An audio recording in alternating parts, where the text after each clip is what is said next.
Hello Katawantok, this is Pacific Waves from RNZ Pacific, me Koroi Hawkins. Coming up, the final decision to which government is going to come back because they have the most of the number of population. Final round of voting concludes in the Kiribati election. The problem is the family. The children should go back home and the parents, to look after the children properly. Loss of family values is being blamed as a factor in Fiji's worsening methamphetamine crisis, and we take a look at the Asian Development Bank's latest Pacific economic forecast.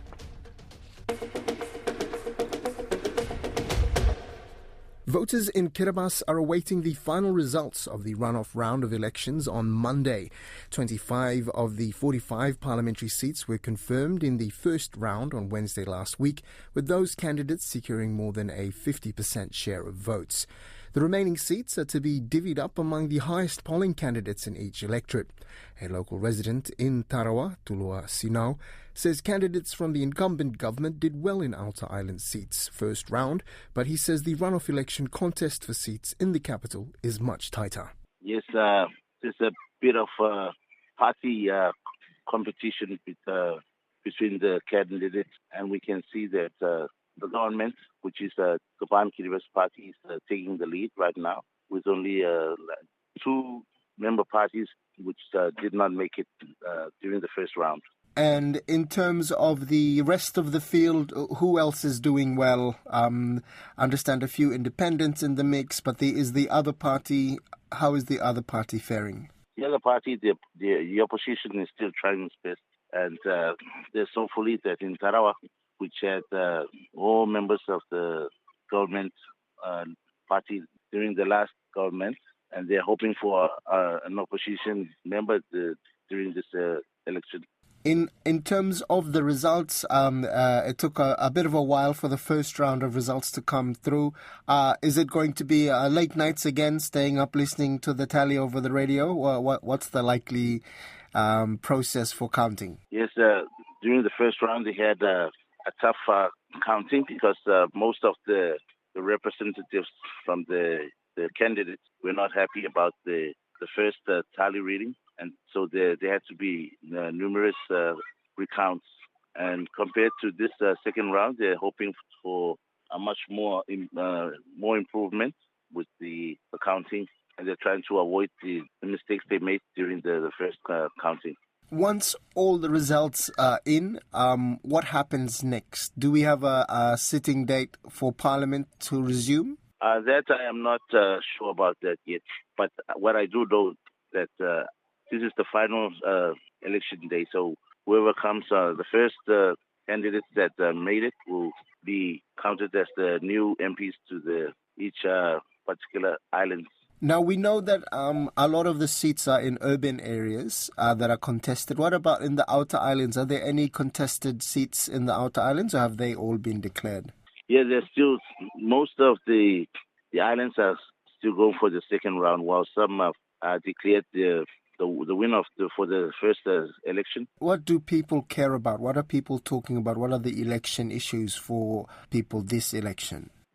We can talk about the majority population. The wider population is living on Tarawa, and they are the ones that are going to give the final decision to which government is going to come back, because they have the most of the number of population living on South Tarawa and in Besio. So they are the ones that want the government to come back, the majority. Referring on the non-employment funds that the government has been giving out during starting from the beginning of the previous term, and they've been giving out free money, calling it the unemployment fund for those unemployed, $150 per 3 months. So most of the people want the government to come back, including some from the outer islands. They prefer the government to come back again for the rise of copra sales, which the government raised during the previous term from $2 to $4 per pound per kilo. Yes, no, very, very interesting. So very much about livelihoods and income and all of these things. You mentioned briefly China there and the Kiribati bilateral relations with China. What's the conversations around that on the ground? During this election, nobody has mentioned China yet. China has not been involved. I don't see much people talking about China during this election. I think China is trying to distance itself from the issues that's been going around. Residents in Fiji's capital Suva say the loss of family values is to blame for a growing methamphetamine crisis, giving the country a bad name. It comes after a video recently circulated online of a naked woman begging for a hit, prompting Fiji's Prime Minister Sitiveni Rabuka to urge citizens not to even think about trying drugs. There are also reports of people trying to get high by injecting blood taken from someone who is already high, a practice locally referred to as blasting or Bluetoothing. Caleb Fotheringham has more. Methamphetamine use in Fiji at crisis point. Drug-Free World Fiji founder Kilisi Volatabu says the problem has spread through urban and rural environments in all divisions across Fiji.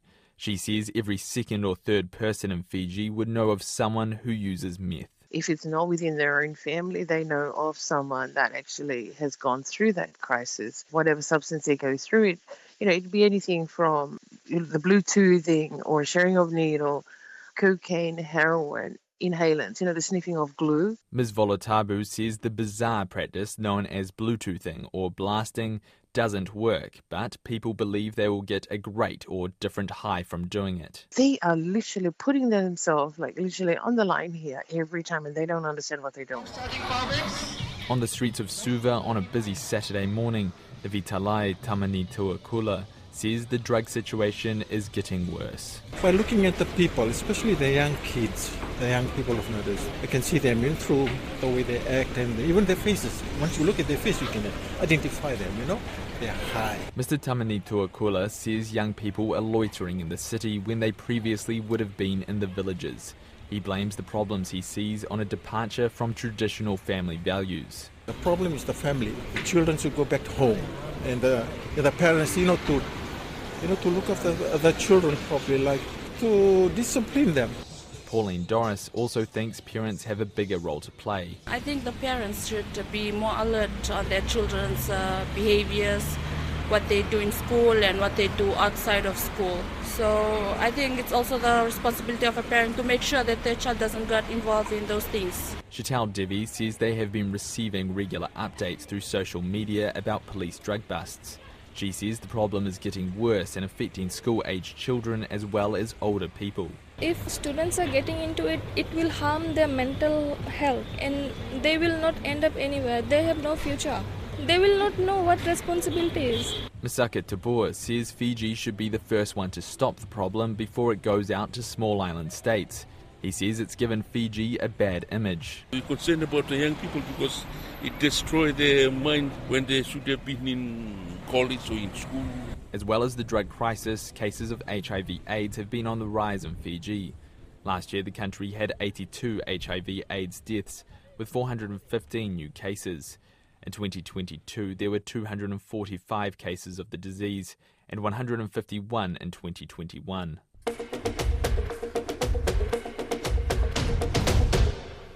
The Asian Development Bank is forecasting Pacific economies will continue to grow this year and next year, but building resilience is still important.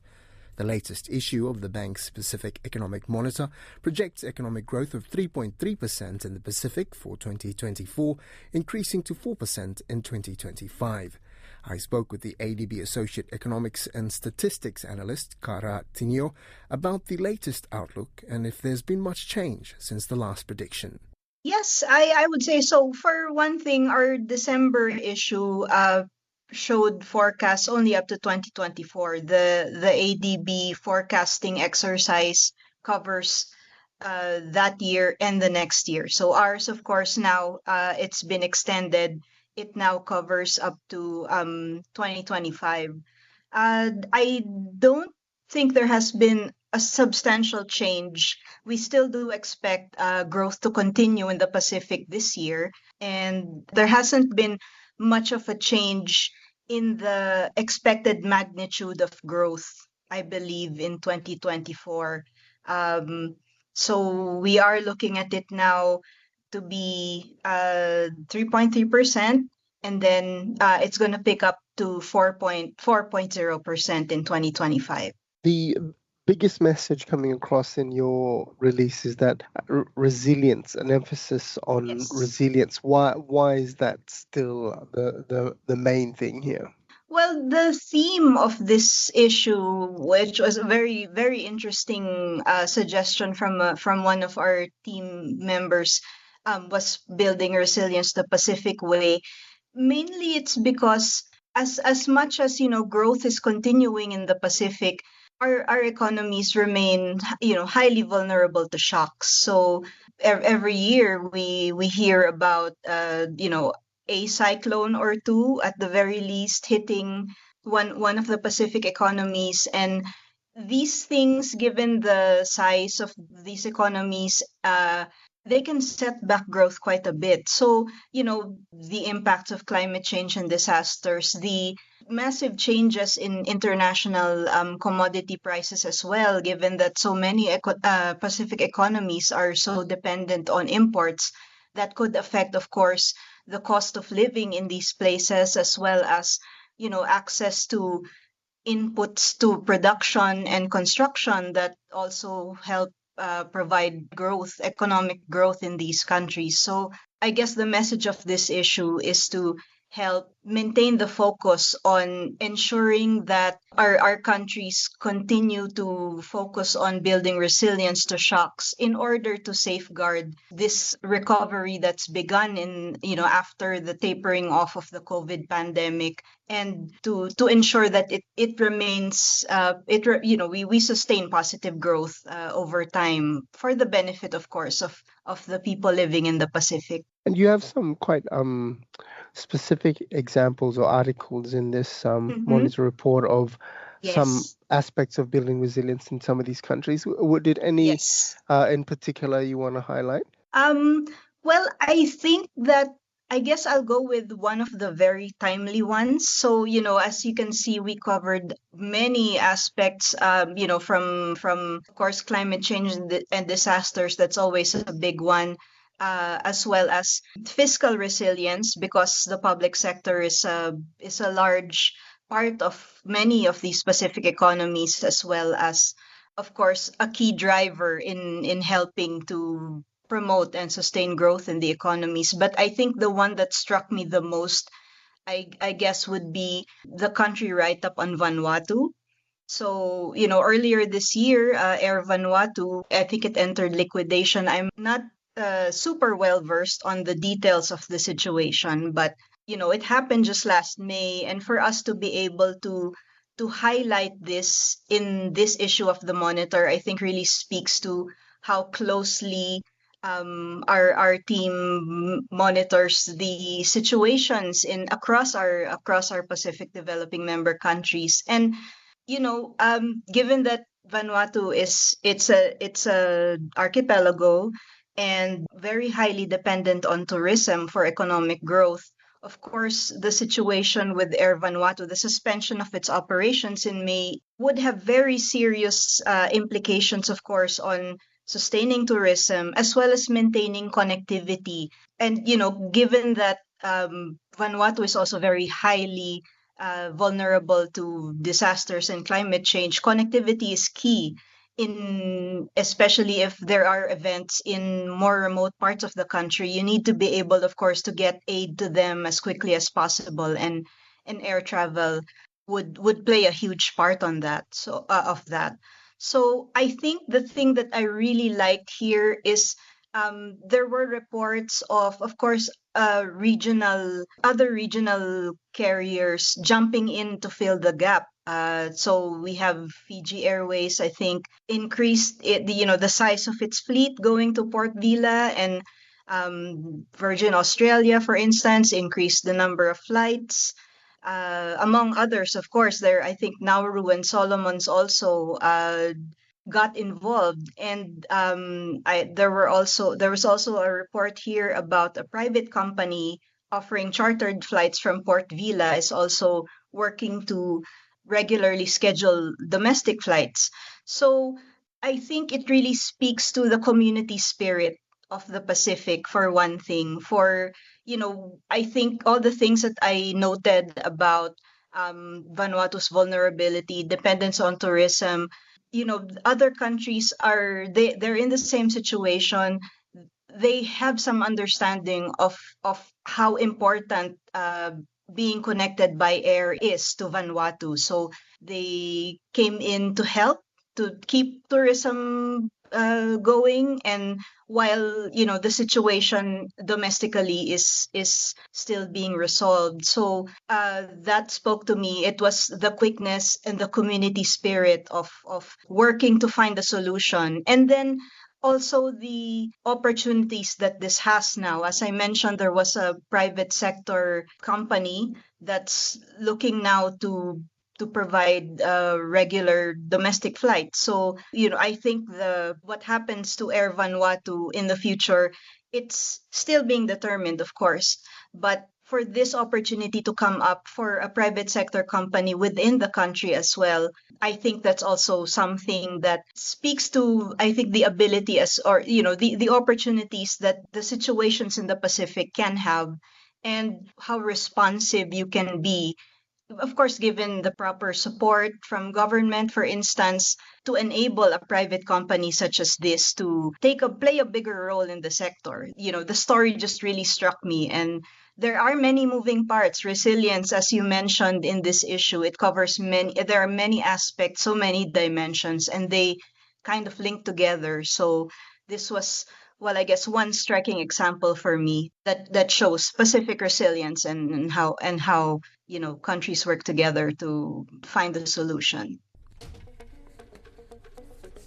That's Pacific Waves for today. For all episodes, head over to rnz.co.nz/Pacific.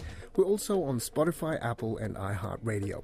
From myself and the RNZ Pacific team, Luka Mufalabite, next time more.